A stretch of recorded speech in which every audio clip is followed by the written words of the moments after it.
Welcome to Sharika Talks, Unraveling the Truth, a journalist's quest. Subscribe for the truth. Chapter 36, The Last Purpose. Sachin knew escape was possible. The train was slowing. A jump from the open door might only result in bruises, perhaps a broken bone. He could survive. But then what? This journey had begun in the hollow echo of a life without purpose. Deepa was gone from his life. Deep Enterprises could run without him. He had nothing left to do, no anchor, no direction. He wanted this to end. And if his final act could be to save these girls, to take down as many of these bastards as possible in a blaze of suicidal fury, then that was a purpose he could embrace. That was exactly what he wanted. His martial artist mind, owned by years of training, took over. He wasn't seeing men anymore. He was seeing targets. A schematic of vulnerabilities laid bare. Center of the throat, windpipe, solar plexus, medulla oblongata, base of the skull, carotid artery, sides of the neck, temple where the skull plates join, lethal points, kill shots. Then the others: groin, eyes, spine, liver, hip joint, shoulder joint, floating ribs, kidneys, inner thigh, pressure points near the ear. Points to paralyze, to inflict excruciating, debilitating pain. The only calculus that mattered now was efficiency and devastation. His senses overloaded, processing the angles of attack, the shifting weight of his opponents, the cramped confines of the corridor. He barely registered their shouts, their questions lost in the roar of adrenaline and the screech of the slowing train. The plump man directly in front lunged, hand raised to strike. Simultaneously, two men behind him surged forward. In movies, villains attack sequentially, politely waiting their turn. Reality was a chaotic dogpile. But the narrow train corridor offered a single, crucial advantage. They couldn't swarm him all at once. Keep them in front, his training screamed. Don't get pinned to the wall. Stay on your feet. Watch for knives. He rotated his left arm, deflecting the plump man's clumsy strike, and immediately struck the man's neck, the force jarring up his shoulder. In the same fluid motion, his right hand shot out, fingers spearing toward the second man's eyes. As the man recoiled with a choked gasp, Sachin's left hand, now free, snapped forward, fingers rigid, crushing the third man's windpipe. A wet, gurgling sound followed. A blade flashed toward his face. He spun instinctively, pivoting on his left foot, bringing his left elbow up in a vicious arc that connected solidly with the knife-wielding attacker's neck. A sickening thud echoed in the confined space. Without pause, he unleashed a straight front kick, the ball of his foot slamming into the next man's solar plexus, driving the air from his lungs. Retracting the leg, he immediately whipped it back in a heel kick, catching the first plump man under the chin, snapping his head back as his windpipe got crushed. The first 5 men crumpled, their unconscious or dying bodies creating a grotesque, tangled barrier in the narrow corridor. Then a deafening bang ripped through the air, almost swallowed by the train's blaring horn. Pain exploded in Sachin's left chest. He staggered back, the force like a sledgehammer blow, stealing his breath. He looked down, expecting to see blood gushing. Nothing. The locally made, illegal bullet lacked the power to penetrate the layered defense of his iPhone 11 Pro, its thick stainless steel body sandwiched between Gorilla Glass front and back. But the impact felt like the hardest punch he'd ever taken. No time to think. He lunged forward like an animal, scrambling over the fallen bodies toward the man holding the cheap, smoking revolver.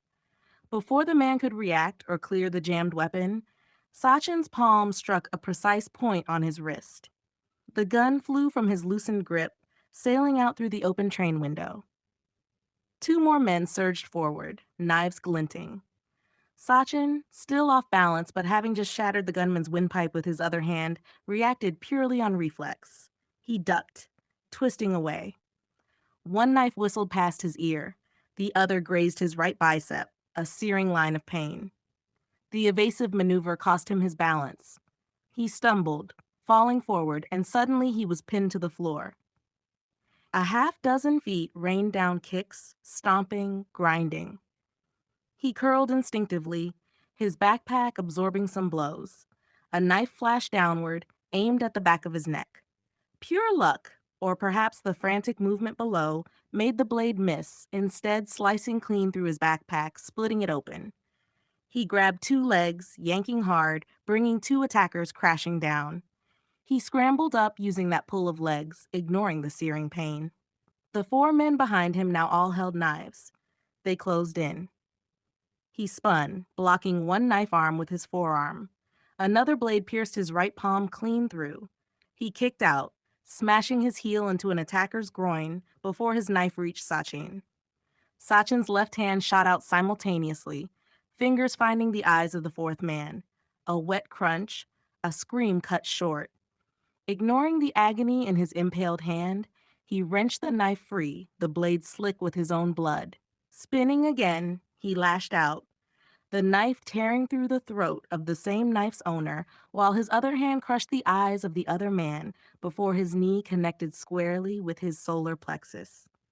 Sachin lunged forward, the desperate, primal instinct of a cornered animal taking over. The combined push of the remaining thugs tried to push Sachin over, but he attacked. Knife to the eye, fingers gouging, a savage kick to the throat. He felt a blade scratch across his chest as they collapsed, blood fountaining. Some of the girls screamed, huddled at the end of the corridor, but others, galvanized by the carnage, had started fighting back, attacking the remaining thugs from behind with teeth, nails, and whatever they could find. Sachin roared, a guttural sound of pure rage, a wounded animal fighting until its last heartbeat. He plunged his fingers into eyes, slicing throats he could find. Blood sprayed everywhere. The remaining traffickers, caught between the berserker in front and the enraged girls behind, saw their doom. They scrambled for the emergency exit window, throwing themselves onto the platform as the train finally ground to a halt. From a distance on the platform, a tall man started running toward the coach, alerted when the revolver flew out the window moments earlier. Sachin, barely conscious, operating on sheer bloody-minded fury, saw only enemies. 5 men had jumped. He followed them through the same window, landing heavily on the concrete platform. The train had stopped completely. He surged forward, chasing the fleeing figures. He caught the last man, plunging the knife deep into the back of his neck. The other 4 skidded to a halt, turning as their companion fell with a choked cry. Sachin, momentum spent, exhaustion finally catching up, lost his balance and collapsed, panting. The 4 remaining men seized the opportunity, closing in, surrounding him. Fighting in the cramped train corridor was one thing. The open platform was another. They started kicking him viciously, aiming for his head and body. One drew a knife. Another aimed a kick at Sachin's injured right hand. That was a mistake. Pain, sharp and blinding, lanced up his arm. Adrenaline surged anew, raw and potent. There was nothing like agony to fuel the primal fight-or-flight response. He grabbed the kicking leg, pulling the man off balance, who fell hard on his back. Simultaneously, his left leg shot out from the ground, kicking the second man hard in the knee joint, breaking it. He used his right hand to punch squarely on a man's groin and whipped a right leg kick to the fourth man. Unfortunately, the kick connected with the fourth man's knife, piercing Sachin's right foot. The thick sole of his shoe prevented deep penetration, but the damage was done. He roared, ripping the knife from his foot, ignoring the slap across the face from the fourth man. He lunged, driving the knife deep into the chest of the man he just punched in the groin, then immediately surged upward, burying the blade in the fourth man's left eye socket. He wrenched it free, pivoting, feinting with his left hand, before slashing the blade across the first fallen man who was now on his feet. As that man fell, gurgling, Sachin kicked the knee-broken first man in the groin, then brought his injured foot down with crushing force onto his throat. Then he plunged the knife into his stomach. Finished. He swayed, blood dripping from his hand, his bicep, his chest, his foot throbbing. Out of the corner of his eye, he saw the arc of a steel rod swinging toward his head. He ducked instinctively, the metal whistling past his ear. Pivoting on his left foot as he rose, his right leg lashed out, a powerful heel kick connecting squarely with the towering new attacker's groin. The man, dressed in a thick turban, froze mid-swing, trying to regain balance. Sachin didn't hesitate. Grabbing the steel rod with his left hand for balance, he stepped onto the man's knee and vaulted upwards, bringing his elbow down in a devastating strike aimed at the center of the man's skull, the least protected part under his thick turban. Just as the blow connected, a powerful hand grabbed Sachin's collar, yanking him backward, midair. The elbow strike, robbed of its full force, didn't kill the Sikh man but sent him crashing to the platform, unconscious.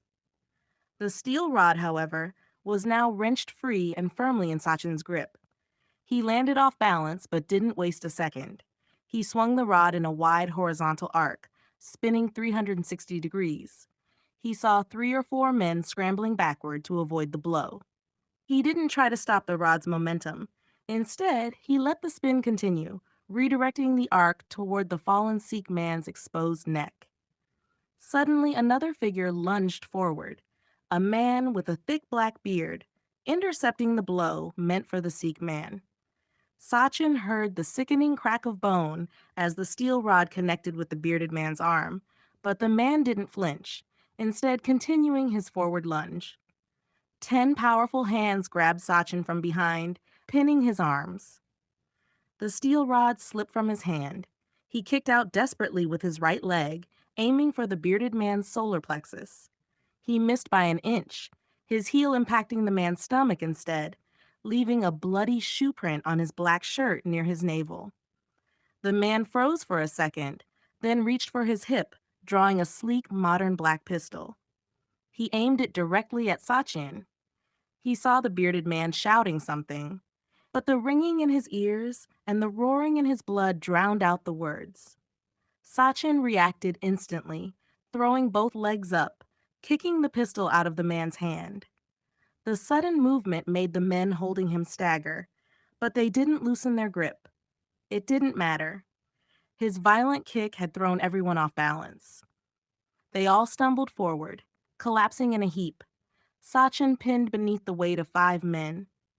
He saw the girls emerging from the train, talking animatedly to the bearded man. He couldn't breathe. His heart hammered against his ribs, surely beating over 200 times per minute. Lack of oxygen hit him immediately. Seconds ago, he was panting. Now, crushed under the combined weight, he couldn't draw a clear breath. Black spots swam in his vision.